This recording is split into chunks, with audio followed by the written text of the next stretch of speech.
Welcome to Alaska Weather, a production of Alaska Public Media and the National Weather Service, Alaska Region. Produced and broadcast daily from the studios of KAKM, Alaska Weather provides complete forecasts, public, marine, and aviation for all of Alaska. Alaska Weather is made possible by the following sponsors.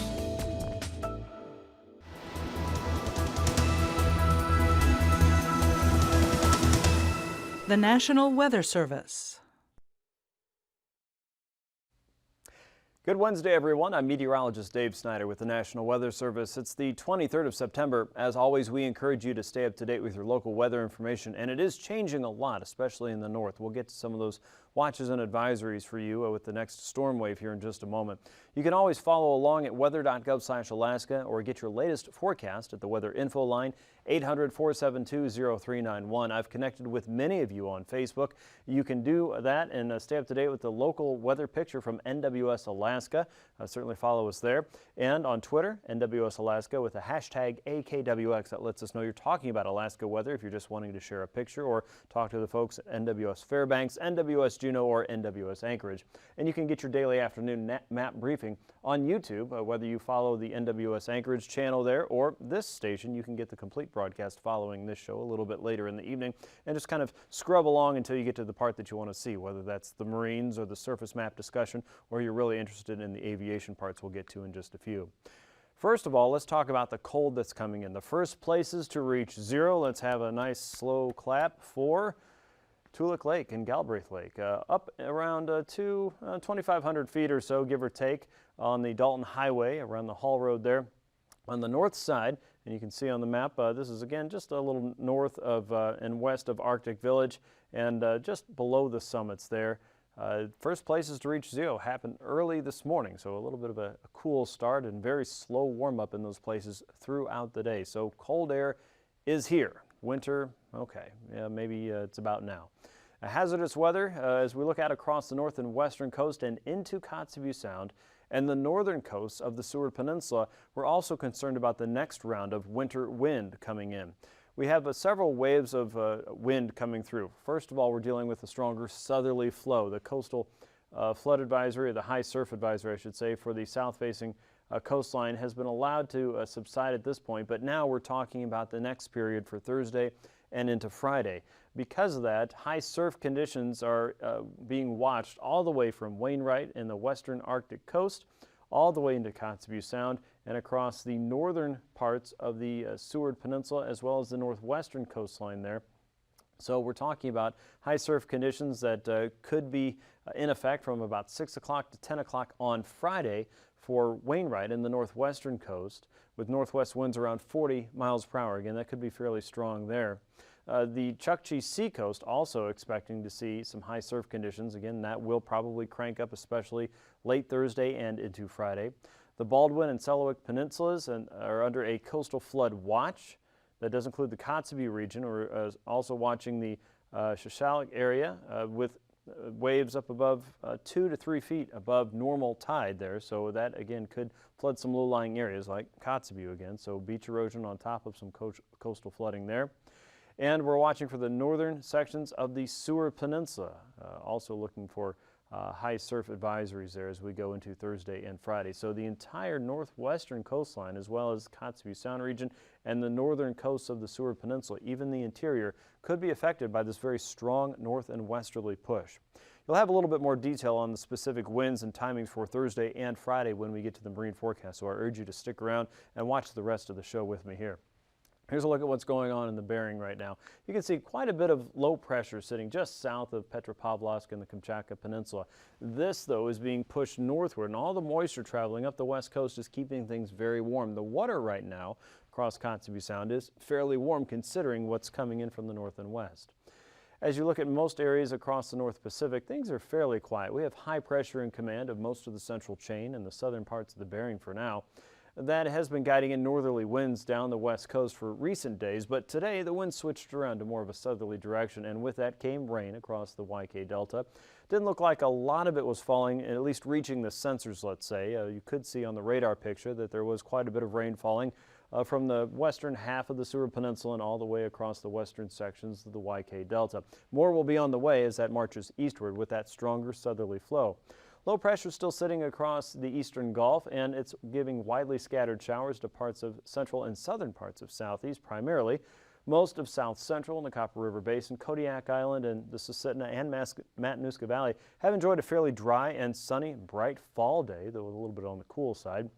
Some places in Prince William Sound warmed up thanks to that northerly wind, and the same goes for parts of southeast, where I believe Haines perhaps made it up to about 60 degrees. We'll check those maps in just a moment. Out across the interior, fairly gloomy day for some, especially north of the Yukon. Lots of clouds there around Arctic Village. Some of those slowly drifting off to the east. A few breaks in the sun, in the clouds, but out across the north and west, you can detect that motion in the atmosphere here coming in from the north and west. And that is a powerful area of low pressure that will probably get stronger in the next couple days.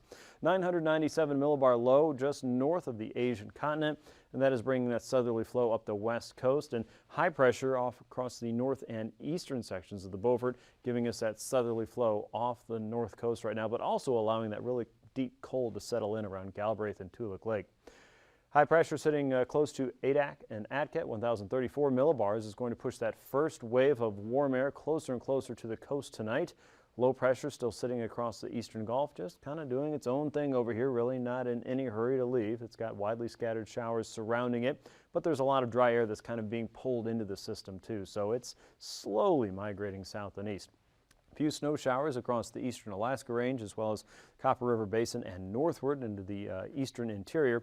But the main player, of course, is what we see out west, and that southerly flow could create some light snow up and down the west as that runs into the colder air. As we get into Thursday, you'll start to see the first impacts of that stronger west and northwesterly flow. You'll see the wind switch around across Kotzebue Sound and the Chukchi Sea coast and the western Arctic coast, as low pressure drops to 996 millibars. High pressure now has shifted a little bit further south. So for anywhere south of Ammonok and really south of Norton Sound, we're going to get into some stronger westerly winds. A little bit further north, and those winds tighten up a little bit from the west and southwest initially, and then as we get into Friday, we'll get into a much stronger northwesterly flow, and that's where we'll see a big change for Kotzebue Sound and the western Arctic coast and the Chukchi Sea coast especially. For the interior, you'll get some of the wind and you'll certainly get that temperature drop, but you'll notice that you'll start out with snow during the day. Let's talk about Fairbanks, for example, and Tanana, and then that may gradually shift back over to rain. So you'll have a pink day, more or less. That means kind of mixed precipitation. A little bit further north of the Brooks Range, a blue day. That indicates snow showers for you. Better chance for light snow across the north slope, but the main impact for you will be the strong and gusty northwesterly winds. A trip further south puts you in the green zone, and that is rain for southwestern Alaska. Most of that will be fairly steady and gradually subside, and the westerly winds will be a little bit stronger southward into Bristol Bay as we go, as high pressure also continues to drop southward. For southeast, the flow kind of expands for you. A trough of low pressure is still sitting closer to home in the Dixon entrance, but the main core of low pressure is kind of slipped out of the way. And a slightly warmer westerly push slips into south central Alaska. There's a chance for some gray skies and some showers in the region, but the better chance for mixed precipitation should stay to the north. Our turn may come later on into next week. As we get into temperatures, you'll notice most areas in southeast today were in the upper 40s to mid 50s. As you get up around Haines and Skagway, it was considerably warmer thanks to the wind. 55 in Yakutat, low to mid 50s for most of Prince William Sound, 45 in Anchorage, 48 in Kenai, and 46 in Homer today. Looking northward across the range, you see 28 at the Matanuska Glacier, but it was a little bit warmer than that up around Healy and Fairbanks and Fort Greely, all in the low to mid 30s. Fairbanks actually 38. 35 in Northway and Eagle today. It was 34 in Fort Yukon, with temperatures up across the Arctic coast in the upper 20s and lower 30s. Wainwright showed 31, Barrow 28, about 31 in Kaktovik today, and Prudhoe Bay and Dead Horse saw temperatures in the upper 20s. For Kotzebue Sound, Kivalina was a pleasant 40 degrees today, but probably a little bit on the breezy side, upper 30s to lower 40s for many. It was 40 in Nome, 43 for Unalakleet with McGrath at 39, Galena showing only 37 with Tanana at 38 degrees. And looking into south and west, you saw Bethel at 37. Out along the coast for Ammonok and many locations closer to Nunivak Island, it was in the lower to mid 40s again, thanks to that southerly wind. Bristol Bay saw temperatures in the low to mid 40s. Kodiak made it to 51 today. Mid 40s were seen for most stations across the Alaska Peninsula. And if you're in Unalaska and Dutch Harbor, it was 52. Lower 50s for St. Paul and St. George. and mid to lower 50s for the central and western chain. AKwx was 55 degrees today, pretty mild. So overnight low temperatures will cool off again. For the interior, we're looking for most stations to stay in the lower to mid 20s. Now, surely there will be a few sections there north of the Brooks Range again that are going to get pretty cold, maybe Galbraith and Toolik Lake again. For the mid to upper 30s and lower 40s is what we'll see for southeast. And we're looking for Prince William Sound to stay generally in the upper 30s to about 40 degrees. 38 in Kodiak, 46 in Nunivak Island, 43 for St. Lawrence Island, and about 39 in Nome, with southwestern stations in the mid to upper 40s, about 50 for the central chain. High temps there tomorrow, back in the lower to mid 50s with the southwestern coastal stations, even Bristol Bay approaching that 50-degree mark. We might even see a few get a little bit warmer. For most of the YK Delta, mid to upper 40s. Interior temperatures will be considerably cooler though, lower 40s there. In fact, upper 30s for most of Fairbanks and the Middle Tanana Valley, 47 in Nome, 36 in Barrow, and 27 for Arctic Village and AKwx Pass, and south central, upper 40s to lower 50s there, with southeast in the lower to mid 50s. So quite a different day depending on where you are. As the weather system approaches from the west, we should expect that ceilings and visibility will decrease fairly quickly, and IFR conditions are expected on the south-facing slopes of the Brooks Range in the west, with MVFR conditions pushing inland more and more. IFR also expected across the western tip of the Seward Peninsula and into the Kilbucks, and MVFR along most of the southwestern coast. Your pass conditions then show that AKwx Pass and Adigan Pass will be expecting lower visibility and ceilings as we go into the daytime tomorrow. MVFR conditions are expected to develop there, and for Lake Clark and Merrill Pass, especially on the western side. So we get into Rainy Pass and Windy Pass. So far, things look pretty good. VFR conditions are expected through Thursday there for Isabel Pass as well. Mentasta Pass, we expect to see MVFR conditions for most of the day. Tanita Pass right now holding it VFR for your Thursday. And for Portage Pass, we'll hold it at VFR conditions with the drier air still in place. Chilkoot and White Pass also expected to stay A-OK. The freezing levels indicate the warm air building northward across the Bering Strait, and you can see the surface freezing line, though, telling us a different story, that at the surface it is much colder. That 0-degree line is all the way down across the Kenai Peninsula, and once again in the lower Yukon and Kuskokwim Valley as we start your daytime tomorrow. At across southeast, freezing levels between 2,000 and 6,000 feet. Up across the north, the levels for the west coast range from about 2,000 feet to about 6,000 feet, and from 8 to 12 across the central and eastern chain. Icing potential is there. You'll still have to climb higher up to get into a more substantial area of rime there. Most of that above 6,000 feet to above 12,000 feet for the light to isolated moderate areas, and some light to isolated moderate across the northern and southern parts of southeast between 4,000 and 8,000 feet. The jet stream shows us the direction of the weather superhighway, and across eastern Asia right now it's coming in due west, but then it takes a big drop southward, blowing out of the north and west across the western coast between 50 and as high as 80 knots at times, and that speeds up even more to even over 100 knots on the southern tip of that trough. So this is a fairly powerful area of low pressure, and it is guiding and allowing all that cold across western and northern parts of Alaska at this point. At 9,000 feet, we can see support coming in from the western side. This is helping to push those weather systems right into Norton Sound and guiding in some of that warmer air into Kotzebue Sound. Those wind speeds at 9,000 feet between 45 and even 60 knots. Winds are considerably lighter at the interior, 15 knots there, and fairly slow across southeast, only between 25 and 30 knots or so. At 3,000 feet, we still have stronger winds coming in from the west across St. Lawrence Island at 50 knots. Southwesterly flow coming into some of the Brooks Range.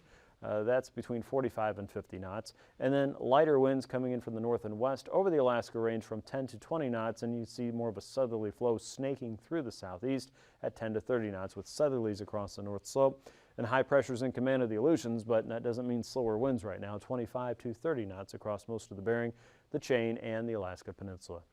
So turbulence for tomorrow, and things will change a lot more as we head into Friday and Saturday, so make sure you're checking your flight conditions before you go. Light to isolated moderate across a large part of the interior parts of Norton Sound, especially closer to the hills, and the western tip of the Seward Peninsula through the Bering Strait, and especially the western higher terrain of the Brooks Range, especially the south-facing slopes and just over. Light to isolated moderate there. Won't be surprised if we get some occasional moderate developing throughout the day, especially toward the end of the day as those winds start to switch around, and then things should probably worsen as we get into Friday. So once again, file a flight plan, know the weather before you go, and then check the weather conditions before you go. One more time, use the FAA webcams and make sure the conditions are safe to fly before you leave and have enough fuel to return. Most of those areas are light to isolated moderate below 4,000 feet, but the gap wind areas and the higher gusty areas that you know more about than anybody else, those are the places to watch out for as we get into tomorrow.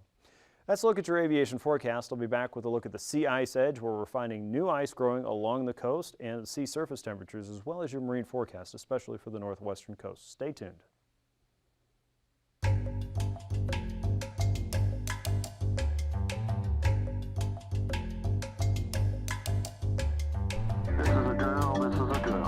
This message is in support of the 2005 NOAA Safe Sanctuaries exercise. This is only a drill. Emergency responders continue to address environmental impacts. From the 800-foot container ship aground on Elbow Reef in the Florida Keys National Marine Sanctuary. Every year, NOAA responds to thousands of natural and human-induced incidents threatening life, property, and natural resources. During such incidents, NOAA is mandated to protect natural resources, provide weather data, and chart navigable waterways. To better fulfill this mission, NOAA conducted the first Safe Sanctuaries exercise in April of 2005 to bring together NOAA resources and expertise with other agencies for a hypothetical oil spill in the Florida Keys National Marine Sanctuary. Briefly, the situation is, as we know, The planning unit calls in NOAA's Navigation Response Team. The reef bottom surrounding the wreck site is variable and difficult to navigate, especially for large vessels. So the Navigation Response Team uses a sophisticated side-scan sonar that creates real-time, high-resolution images of the sea floor. After mapping several transects, the strips are mosaicked together into a map.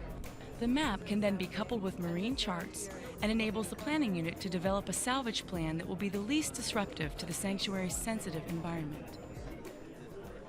As information on the oil's fate becomes clearer, the Scientific Support Coordinator prepares shoreline characterization and assessment teams to evaluate shoreline impacts. These assessment teams include members from state and federal agencies and the responsible party, some of whom have never measured effects of an oil spill before. To standardize the assessment team efforts, NOAA runs training for the team members before they go into the field. Given the potential spill trajectories, the Scientific Support Coordinator deploys teams on 2 locations along Key Largo's eastern shore. They specifically record percent cover of oil on affected beaches and wildlife that has been oiled, such as seabirds or turtles.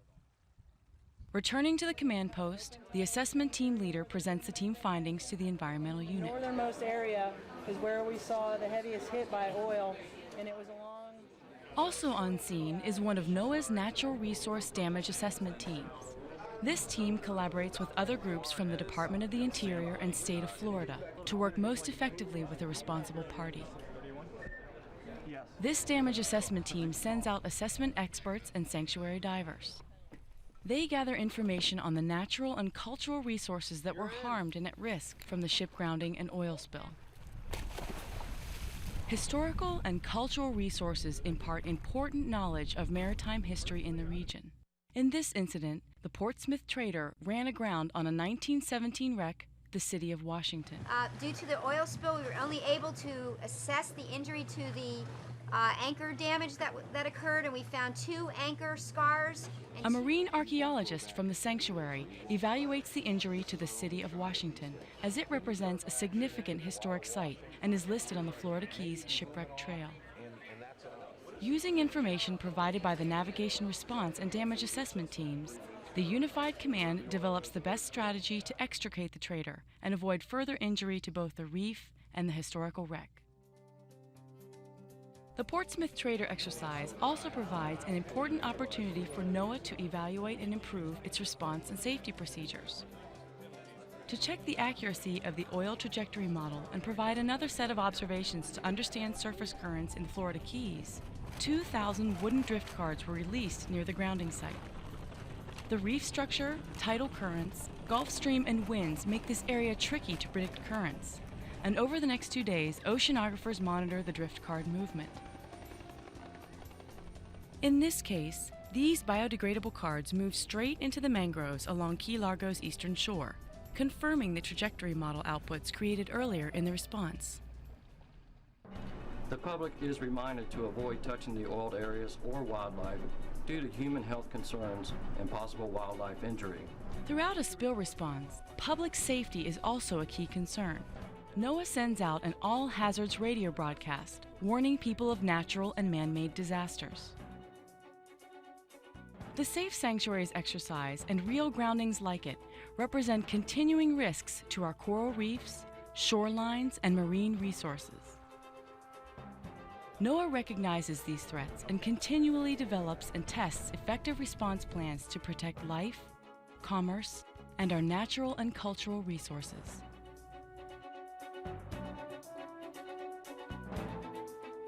It's never going to come out good. I mean, it's always bad because somebody loses, but it can come out better if everybody's working together.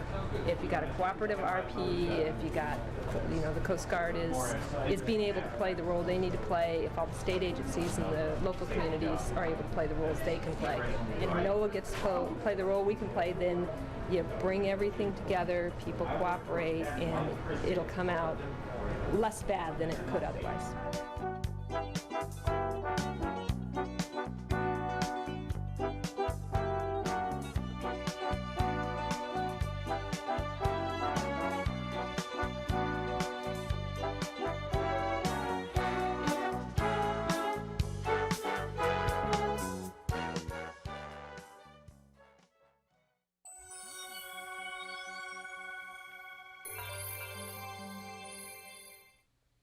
We've been talking about the southerly winds and the impacts for rain and across coastal areas, but it's also impacting the sea surface temperatures, helping to drag in some warmer weather into Norton Sound and in and through the Bering Strait. You can see the warm air pooled up across, or the warm water, I should say, pooled up around Kotzebue Sound and across the western Arctic coast. But that is not the case for the Beaufort Seacoast, where temperatures there have dropped below zero and new ice is forming. You can see that fairly clearly, shaded in blue from Dead Horse, where we have old ice that survived the season in the summer, from Prudhoe Bay, where we have new sea ice stretching into many of the sounds just east of Barrow and even along the coastal areas around Point Lay. That's all new ice, and also the ice is increasing and stretching out from the older ice that's been in place well offshore. The ice that you see here is about 50 to 70 nautical miles north of Barrow at this point. So new ice is on the way as we're heading quickly toward winter.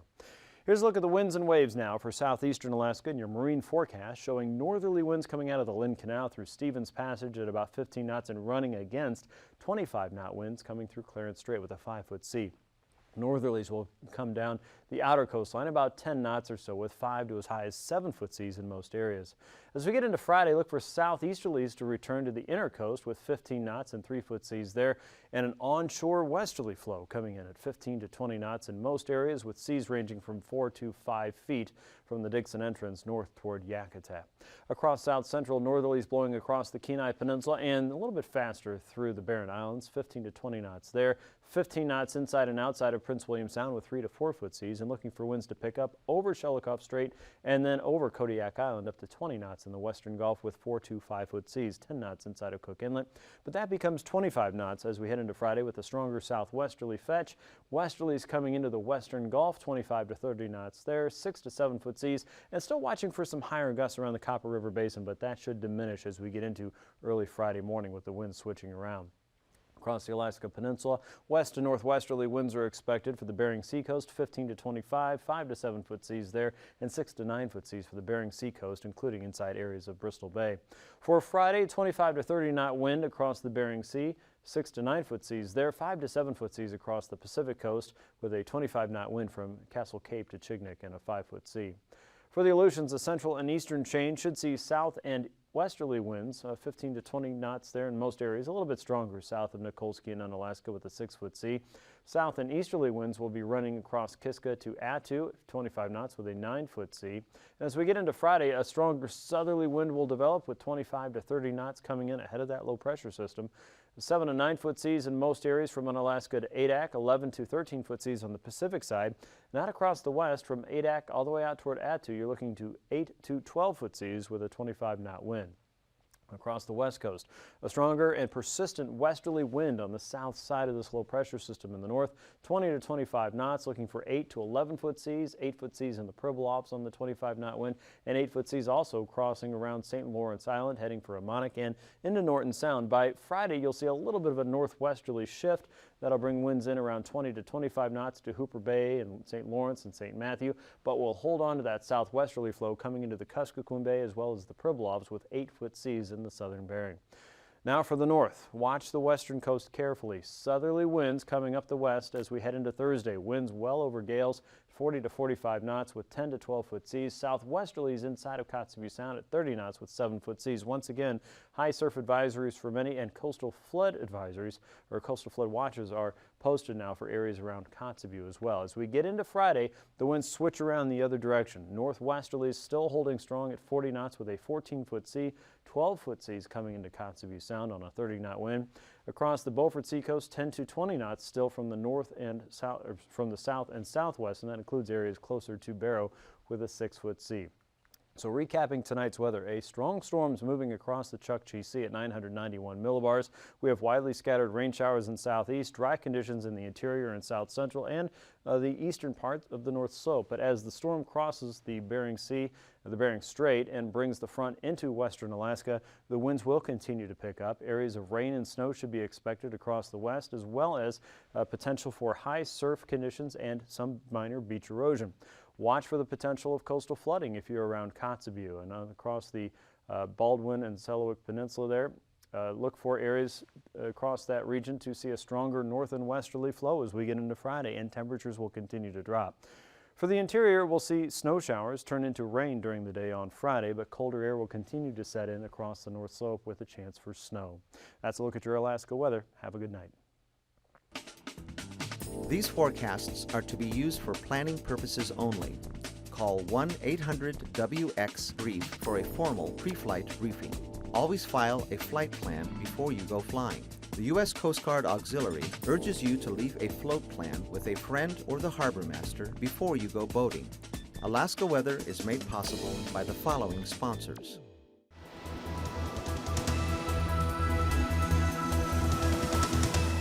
The National Weather Service.